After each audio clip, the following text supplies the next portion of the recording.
हो गया ना व्हाइट वॉश।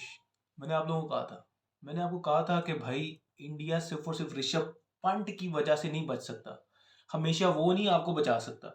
इंडिया ने गलत चार्ज बनाए हुए हैं। मैंने बहुत पहले ही ये कह दिया था, कि साल पहले मैंने ये कह दिया था, 2023 के वर्ल्ड कप में कहा था मैंने कि भाई इंडिया ने गलत स्टार्स बनाए हुए हैं। इंडिया गलत स्टार्स बनाए हुए बैठा हुआ है। इंडिया को नहीं पता कि भाई अब हमें मैचेस कौन जितवा रहा है, अब हमें मैच विनिंग परफॉर्मेंसेस कौन दे रहा है। ये इंडिया की आवाम को मेरे ख्याल से नहीं पता, लेकिन अब शायद अंदाजा हो रहा है कि भाई अब मूव ऑन करने का टाइम है। एटलीस्ट टेस्ट क्रिकेट के अंदर तो अब मूव ऑन करने का टाइम है।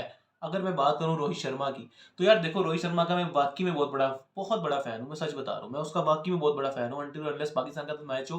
अदरवाइज मेरा ये होता है कि जिसके साथ भी मैच हो यार, रोहित शर्मा का मैं कुछ स्पेशल देखने को मुझे मिले। ठीक है, मैं उसका वो वाला फैन हूँ कि मैं चाहता हूँ कि वो स्कोर करे और मैं उसको देखूँ, कि मुझे अच्छा लगता है जो वो जिस तरह की बैटिंग करता है। लेकिन रोहित शर्मा 2023 के वर्ल्ड कप के ऊपर बाकी ये पूरी क्रिकेट नहीं खेल सकता। कि जिस तरह उसने 2023 के वर्ल्ड कप में एक क्या कहेंगे उसे, सेल्फलेस की उसने एक एक बहुत बड़ी मिसाल कायम की। ठीक है, एक क्या कहते हैं एग्जाम्पल सेट की उसने कि यार इस तरह भी क्रिकेट खेली जा सकती है। वो चीज़ मतलब कि काबिल तारीफ, और अभी तक बंदा उस चीज़ को याद करता है कि किसी एक कैप्टन ने इस तरह जिम्मेदारी उठाई कि अपना मतलब कि अपने लिए उसने खेलना भूल गया। सिर्फ और सिर्फ टीम काम फर्स्ट, जो मर्जी हो। ऐसी मतलब अभी तक वाकई में किसी ने नहीं दिखाई थी। वो रोहित शर्मा ने मतलब कि अपना एक ब्रेवरी इस तरह की दिखाई थी। तो उसके ऊपर लोगों ने बहुत ज़्यादा एडमायर किया, और जब आप वर्ल्ड कप हार भी गए 2023 का, तो तब भी कोई इतना कोई मतलब कि बुरा रिएक्शन नहीं आया। स्पेशली इंडिया की ही अवाम की तरफ से कोई ऐसा रिएक्शन नहीं आया, वरना इंडिया के फैंस पाकिस्तान से भी बहुत ज़्यादा जज्बाती है। वो अपनी टीम को एक भी मतलब मार्जिन नहीं देते कि यार ये मतलब कि नहीं कर सकते, ऐसा नहीं कर सकते। लेकिन मेरे ख्याल से कहीं ना कहीं मार्जिन बनता था इंडिया के पास। अगर मैं बात करूं तो मार्जिन बनता था। ऐसा नहीं है कि यार ये क्रिकेट है और वो रोबोट्स हैं, वो सब कुछ जीतते, सब कुछ करते चले जाते हैं। इंडिया तो मतलब हार नहीं सकता था। 100 सालों के अंदर यार, जब से क्रिकेट की हिस्ट्री है, 3 टेस्ट मैच की सीरीज में पहली दफा व्हाइट वॉश हुए हैं। मतलब कि हो सकता है, हो सकता है, ये कोई नहीं है, ये मार्जिन है, मार्जिन है, आप हार सकते हो, ये चीज नहीं है। लेकिन अगर देखा जाए तो किस कंडीशन में और किस सिचुएशंस में आप हारे हो, कि आपने तो मतलब कि सारे ही अपने घुटने टेक दिए मास वाए, एक क्या कहते हैं ऋषभ पंत के, या शबनम गिल, या तो मेरी क्या कहते हैं जी जायसवाल। ये 3 बच्चे जो कहेंगे, जो बैटिंग शैटिंग कर रहे थे, जो मतलब जिम्मेदारी उठा रहे थे पूरे टेस्ट मैच में। अदरवाइज आपकी पूरी बैटिंग लाइन अप, पूरी मतलब कि लाइन अप कर रहा हूँ, लाइन अप फ्लॉप हुई है। पूरी बैटिंग लाइनअप आपकी फुल टाइम फ्लॉप हुई है। कि मतलब कि उन्होंने तो अपनी यार जो पसंदीदा कंडीशंस है, आप ही डिमांड करते हो, आपने ही ये सारी चीजें बनाई हैं, उसके अंदर आप टोटली फ्लॉप हो गए। अब रोहित शर्मा भी मैंने लास्ट वीडियो में कहा था कि जहां स्पिनर्स विकेटें ले रहे हैं, जो स्पिनर्स पागल हुए हैं विकेटें ले लेके, वहां पे हमेशा रोहित शर्मा ने आउट ही पेसर से होना है। आप पिछली वीडियो जाके मेरी देख लो, सेम ये फास्ट थे मेरे, और आज भी क्या हुआ, मैट हेनरी ले गया विकेट, मैट हेनरी से आउट हो गया। मतलब कि यार वो पहले पेसर्स को 2-3 ओवर देते ही इसलिए थे कि उन्हें पता था कि रोहित शर्मा हमें विकेट देके चला जाएगा, चाहे वो अपनी बिग शॉट की तरफ जा रहा हो, चाहे वो डिफेंस कर रहा हो, रोहित शर्मा पेसर से आउट होगा। और वही प्लान वर्क किया, वही हुआ। अब बात करें बाद में क्या कहते हैं जी विराट कोहली की, तो विराट कोहली साहब, मैंने आपको हमेशा कहा है कि यार आउट होने के बाद पिच का कसूर निकालना छोड़ दो। जिस दिन इस फेज पे अगर आपने बाहर आना है, और अगर आप जिस दिन पिच का कसूर निकालना छोड़ दोगे, तो फिर आप शायद अपने आप को इस चीज से निकाल के ओवरकम करके आप दोबारा से पुरानी वाली अपनी परफॉर्मेंस देना शुरू कर दोगे, स्पेशली टेस्ट क्रिकेट के अंदर। मैं बाकी किसी चीज की भी बात नहीं कर रहा, वरना तो कोहली का तो पूरा 2024 अगर उठा के देख लो, तो घटिया घटिया तरीन गया 2024 की, तो क्या कहते हैं विराट कोहली का।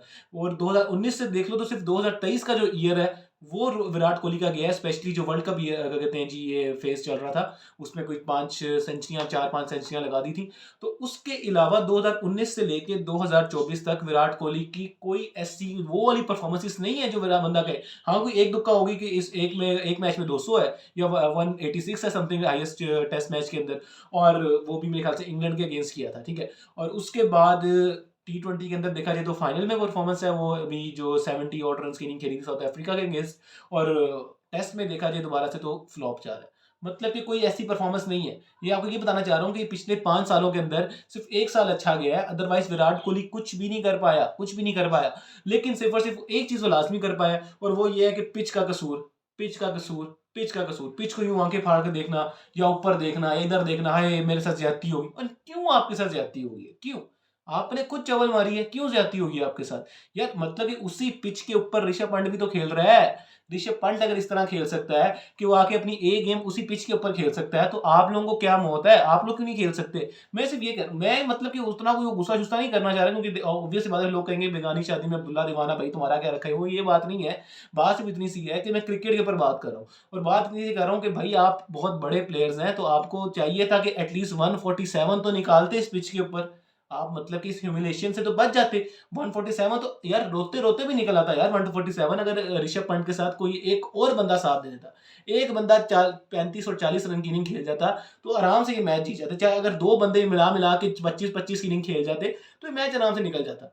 लेकिन किसी ने हिम्मत ही नहीं दिखाई, और ये इंडिया का बहुत पुराना मसला चलता आ रहा है। बहुत पुराना मसला चलता आ रहा है कि इंडिया अगर कोलैप्स कर रहा है, तो उसके बाद वो करता ही चला जाता है, और पूरी सीरीज़ के अंदर आप उठा के देख लो, इस सीरीज़ के अंदर तो हर इनिंग के अंदर कोलैप्स हुआ है, हर इनिंग के अंदर। और भाई आप कहीं ओवरसीज़ कंडीशन पे नहीं गए हुए थे। आप अपने घर में खेल रहे थे, आप अपने पास, आपके पास सब कुछ, मतलब आपकी कुंजी-शुंजी हर चीज़ आपके हाथ में थी, आप सब कुछ कर सकते थे। लेकिन आपने क्या किया? ये हुआ है।